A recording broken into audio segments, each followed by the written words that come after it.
दिव्यवाणी तेरी अमृतवाणी प्रभु,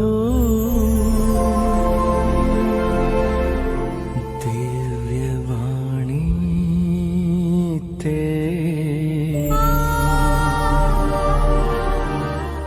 अमृतवाणी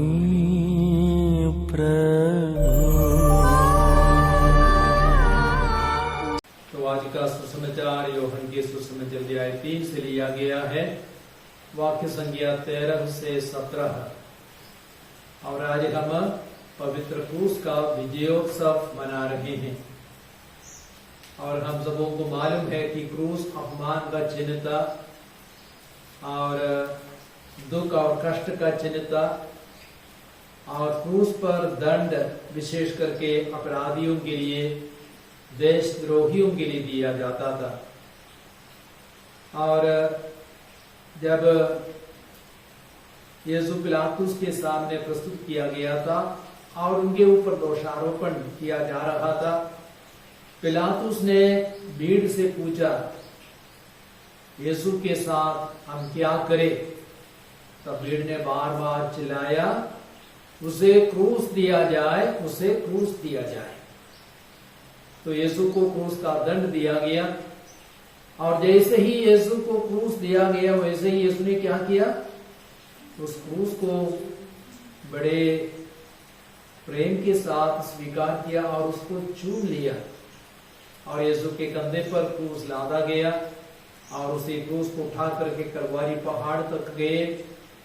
और वहां पे लोगों ने, सैनिकों ने यीशु को निर्वस्त्र किया, क्रूस पर पटक दिया और उसके हाथों में पैरों में कील ठोक दिए। और यीशु ने तड़प तड़प कर अपना प्राण त्याग दिया।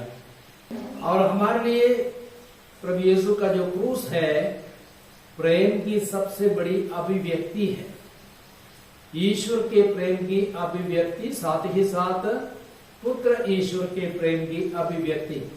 आज के सुसमाचार में हम लोगों ने सुना, यूहन्ना के सुसमाचार अध्याय 3:16 में, ईश्वर ने संसार को इतना प्यार किया कि उसने अपने एकलौते पुत्र को अर्पित किया, जिसे जो कोई उसमें विश्वास करे उसका सर्वनाश ना हो, बल्कि वह आनंद जीवन प्राप्त करे। तो पिता के प्यार को हम देखते हैं। पिता ने हम सबों को, संसार को इतना प्यार किया कि उसने अपने एकलौते पुत्र को अर्पित किया। और पुत्र ने भी क्रूस पर अपने जीवन को बलिदान के रूप में चढ़ाया। तो उसमें पुत्र के प्रेम को भी हम देखते हैं, और प्रेम की सबसे बड़ी अभिव्यक्ति। और इसलिए यूहन्ना के सुसमाचार 15:13 में वचन क्या कहता है? इससे बड़ा किसी का प्रेम नहीं कि एक व्यक्ति अपने मित्रों के लिए अपना प्राण त्याग दे। तो यीशु की ओर से भी प्रेम का सबसे बड़ा चिन्ह है पवित्र क्रूस। साथ ही साथ यह क्रूस नम्रता और आज्ञा पालन का चिन्ह है। और शैतान ने आदम और हेवा को पाप में गिराया था, घमंड उत्पन्न करके। और उन दोनों ने घमंड से प्रेरित होकर के, आदम और हेवा ने ईश्वर के आदेश का उल्लंघन किया, वे पाप में गिरे, वे शैतान के गुलाम बन गए। सब प्रकार का दुख, दर्द, समस्याएं इस संसार में आए। लेकिन यीशु ने क्रूस के द्वारा शैतान के सिर को कुचल दिया और घमंड को पराजित किया, और आज्ञा पालन के द्वारा सारे संसार के लिए मुक्ति पाई है। और इसलिए आज हमारे लिए वो क्रूस विजय का चिन्ह है, मुक्ति का चिन्ह है, हमारे विश्वास का चिन्ह है। और फिलिपियों के पत्र अध्याय 2 में आज के पहले पाठ में आप लोगों ने सुना, वाक्य संख्या 6 से 11 तक में, वह ईश्वर के बराबर थे, अर्थात यीशु मसीह ईश्वर के बराबर थे। लेकिन प्रभु यीशु ने क्या किया? अपने को शून्य बनाया, दीनहीन बनाया, और यहां तक क्रूस मरण तक आज्ञाकारी बना। इसलिए ईश्वर ने उन्हें वह नाम प्रदान किया जो सब नामों में श्रेष्ठ है। और आज यीशु के नाम पर स्वर्ग और पृथ्वी के सभी लोग उठने टेक करके उनकी आराधना करते हैं। और उनकी महिमा गाते हैं। तो इस प्रकार हम देखते हैं यीशु ने अपने क्रूस मरण के द्वारा अपमान के चिन्ह को आदर का चिन्ह, सम्मान का चिन्ह बनाया, विनाश के चिन्ह को मुक्ति का चिन्ह बनाया, पराजय के चिन्ह को विजय का चिन्ह बनाया। हालेलुया। तो इसलिए आज उसका बहुत बड़ा आदर होता है। और हम देखते हैं संसार में जितने सारे गिरजाघर हैं उन सब के ऊपर क्या है? क्रूस है। क्रिस्तीय संस्थाओं के ऊपर क्रूस है। और एम्बुलेंसेस में क्रूस का चिन्ह हम देख सकते हैं। और साथ ही साथ सैकड़ों, हजारों, लाखों, करोड़ों लोग क्रूस को अपने गले में पहनते हैं और हर रोज प्रार्थना में अपने ऊपर क्रूस का चिन्ह अंकित करते हैं। तो क्रूस बहुत बड़ा सम्मान, आदर का चिन्ह बन गया है। और कुरिन्थियों के पहले पत्र दिया है 1 वाक्य संख्या 18 और 24 में संत पौलुस कहते हैं, जो विनाश के मार्ग पर चलते हैं वे क्रूस की शिक्षा को मूर्खता समझते हैं, किंतु हम लोगों के लिए जो मुक्ति के मार्ग पर चलते हैं वह ईश्वर का सामर्थ्य है, वह ईश्वर की प्रज्ञा है। तो जो विनाश के मार्ग पर चलते हैं उनके लिए क्या है? क्रूस की शिक्षा मूर्खता है। लेकिन हम मसीहियों के लिए जो मुक्ति के मार्ग पर चलते हैं, क्रूस क्या है?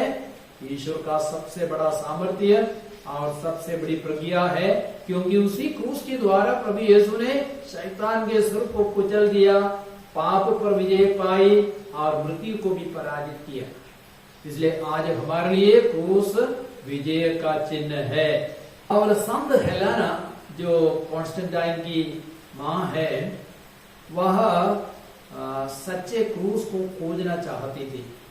इसलिए 326 में वह होली लैंड गई और किसी किसी को पता था कि यीशु का क्रूस कहाँ था और वह गड्ढे में डाला गया था और बहुत सारे पत्थर उसके ऊपर रखे गए थे और उसके ऊपर किसी सम्राट ने वीनस देवी का मंदिर को खड़ा कर दिया।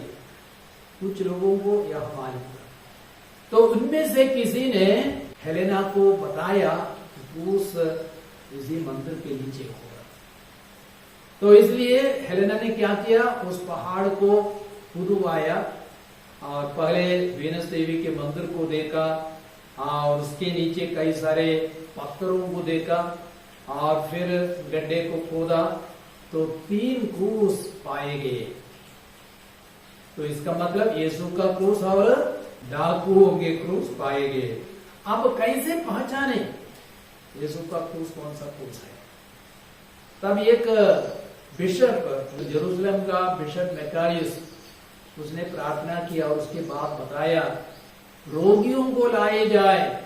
तो एक बहुत बड़ी रोगी जो एक महिला लाई गई थी और पहले 2 क्रूस से उस महिला को छुआ लेकिन कुछ भी परिवर्तन नहीं आया।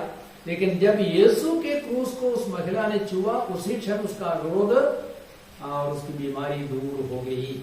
एक दूसरी परंपरा के अनुसार एक मुर्दा व्यक्ति लाया जा रहा था, तब क्रूस को उस मुर्दे व्यक्ति के ऊपर रखा। पहले डाकुओं के क्रूस को शायद रखा लेकिन कोई फर्क नहीं पड़ा। जब यीशु का क्रूस मुर्दे के ऊपर डाला गया तुरंत उसमें जीवन आ गया, वह जी उठा। तो हेलेना को और अन्य लोगों को पता चला यीशु का क्रूस कौन सा क्रूस था।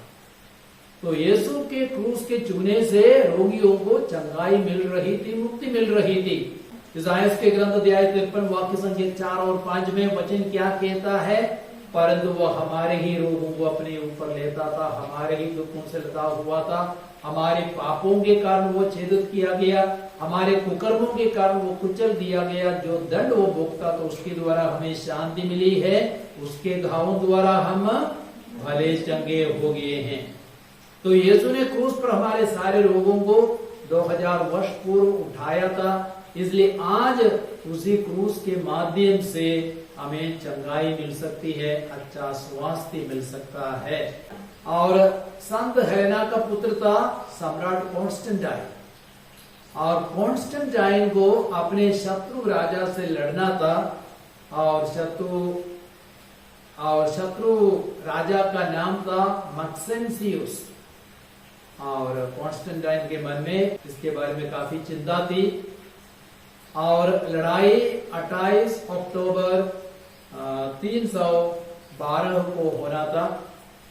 लेकिन 27 अक्टूबर को कॉन्स्टेंटाइन ने आकाश में एक चिन्ह देखा, एक चमकता हुआ क्रूस को देखा और उसके नीचे लिखा गया था in this sign you will conquer, अर्थात इस चिन्ह से तुम विजय पाओगे। तो कॉन्स्टेंटाइन ने क्या किया, सभी सिपाहियों के कवच पर क्रूस के चिन्ह को अंकित किया। कॉन्स्टेंटाइन को भारी विजय मिली, शत्रु पर भारी सफलता मिली। तो क्रूस हमारे लिए विजय का चिन्ह है। तो आज हम क्रिस्तियों के लिए क्रूस सबसे बड़ी विजय का चिन्ह है, क्योंकि उसी क्रूस के द्वारा हम अपने पापों पर विजय पाते हैं, शैतान पर विजय पाते हैं और मृत्यु पर भी विजय पाते हैं। और आज प्रभु यीशु हम सबों को निमंत्रण देते हैं क्रूस उठाने के लिए। और मत्ती के सुसमाचार अध्याय 16, 24, 25 में यीशु क्या कहते हैं, जो मेरा अनुसरण करना चाहता है वह आत्मत्याग करे, अपना क्रूस उठाकर मेरे पीछे बोले, क्योंकि जो अपना जीवन सुरक्षित रखना चाहता है वो उसे खो देगा, लेकिन जो अपना जीवन खो देता है वह उसे सुरक्षित रखेगा। तो आज हम प्रभु से कृपा मांगे, हम अपने दैनिक जीवन के क्रूस को उठा सके, क्रूस को गले लगा सके, क्रूस को प्यार कर सके, क्रूस के लिए यीशु को धन्यवाद दे सके और प्रभु की स्तुति प्रशंसा कर सके, क्योंकि क्रूस के द्वारा ही हमें क्रिस्ती जीवन में विजय मिल सकती है। और क्रूस हमारे क्रिस्ती विश्वास का सबसे बड़ा चिन्ह है।